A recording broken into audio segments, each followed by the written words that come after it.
जय श्री राधे। पूज्य श्री सद्गुरुदेव भगवान के चरणों में प्रणाम।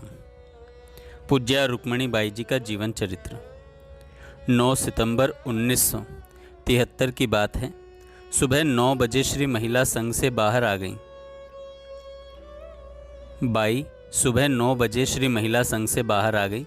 उन्हें बाहर जाते देख सावित्री बाई भी पीछे पीछे चल पड़ी। उनसे पूछा, बाई आप कहाँ जा रही हैं? बाई ने कहा, तुम चुपचाप मेरे साथ साथ चलती चलो। सावित्री बाई ने एक दो बहनों को और साथ लेना चाहा, परंतु बाई ने बिल्कुल मना कर दिया। सावित्री बाई ने बहुत तरह से पूछा कि बाई आप कहाँ जा रही हैं, बता तो दीजिए। भाभी जी को बिना बताए जाने से यहाँ हलचल मच जाएगी। पर बाई के आगे सावित्री बाई की एक न चली। बाई ने कहा, तुम अपने और मेरे पहनने के एक एक जोड़ी कपड़े ले लो और चुपचाप मेरे साथ चलती चलो। चलते चलते बाई गंगा जी के बरारी घाट पर जाकर बैठ गई। वहाँ एक मंदिर भी है और घाट पर छतरियाँ बनी हैं। उनमें से एक छतरी में जाकर सो गई।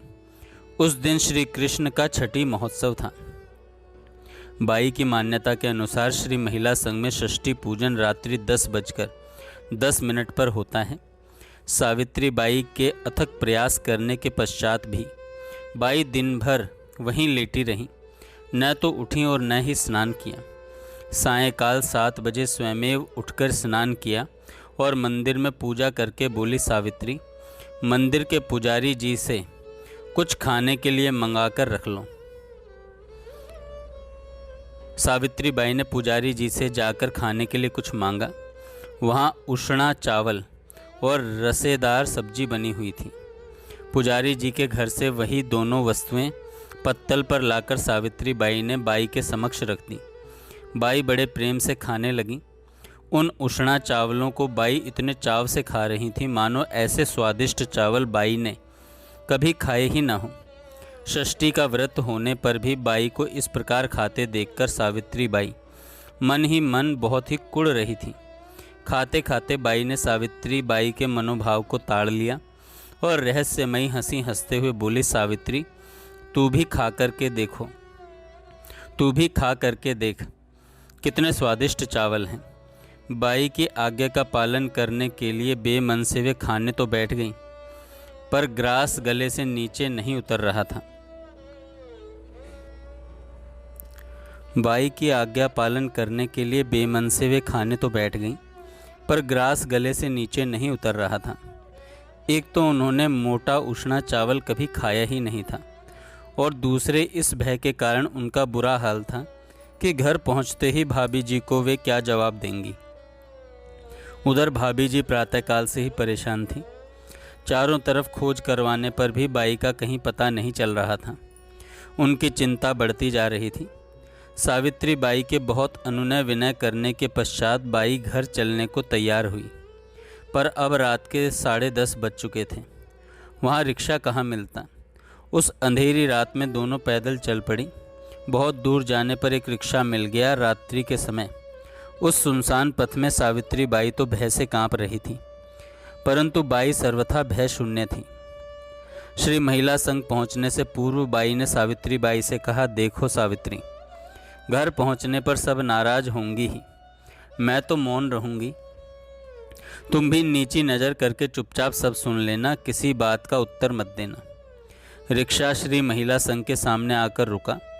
वहाँ सब व्याकुलता से प्रतीक्षा कर ही रही थीं।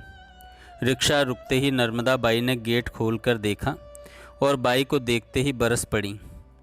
बाई से कुछ कहें तो कहें, क्योंकि वे तो भाव में ही डूबी रहती थीं। सभी ने क्रोध में भरकर सावित्री बाई पर प्रश्नों की झड़ी लगा दी। कहाँ गई थी, क्यों गई थी, समाचार क्यों नहीं दिया, दिन भर कहाँ थी, इतनी रात क्यों कर दी। बाई तो भाव में रहती है, तुमको तो होश हवास था। एक एक करके सबने अपने गुस्से का बोझ हल्का कर लिया। पूर्व योजना के अनुसार बाई ने मौन धारण कर ही रखा था। सावित्री बाई भी चुपचाप थी। बाई ने हॉल में जाकर श्री बरसाने वाली को प्रणाम किया और अपने ऊपर अपने कमरे में आकर लेट गई। षष्ठी देवी का पूजन करने के लिए बाई की पल पल प्रतीक्षा हो रही थी। वे कब कमरे से नीचे आवें और मंदिर में पूजन अर्चन हो। रात के 12 बजे तक बाई की प्रतीक्षा करने पर भी जब बाई नहीं आई, तब भाभी जी पूजा आरती संपन्न करके ऊपर बाई के पास आईं। भाभी जी ने भी बाई से अनेकों प्रश्न किए, परंतु बाई मुस्कुराती हुई मौन रही।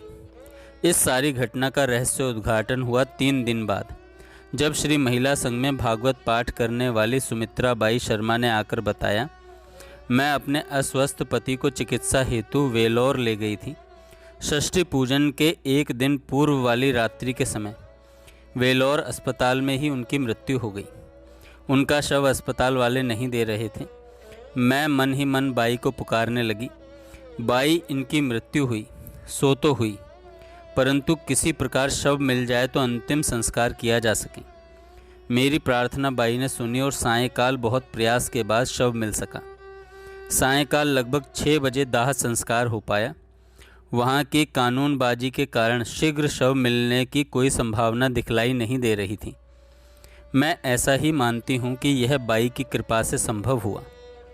अब वह अज्ञात कारण ज्ञात हो सका कि क्यों तो बाई दिन भर बरारी घाट पर पड़ी रहीं और फिर क्यों 7 बजे उठ कर के स्नान किया। बाह्य जगत में वेलोर से सूचना नहीं आई तो क्या हुआ, बाई को तो मानवातीत स्तर से अदृश्य जगत के द्वारा सूचना मिल ही गई थी और फिर उन्हें जो करना था वह किया। बहुत सी बातें जिन्हें संसार के लोग नहीं देखते, नहीं समझते, उन अनेक तथ्यों को बाई को भली भांति परिज्ञान मानवातीत परोक्ष स्तर द्वारा हो जाया करता था। उनकी सूक्ष्म दृष्टि सुदूरदर्शिनी थी। वह सूक्ष्म सुदूरदर्शिनी दृष्टि काल के पटल को भेद करके और उस पार जाकर के भूत भविष्य के मर्म भरे तथ्यों को देख, जान और समझ लेती थी। इसी तथ्य को प्रमाणित करते हैं इस अध्याय में वर्णित कुछ प्रसंग। जय श्री राधे।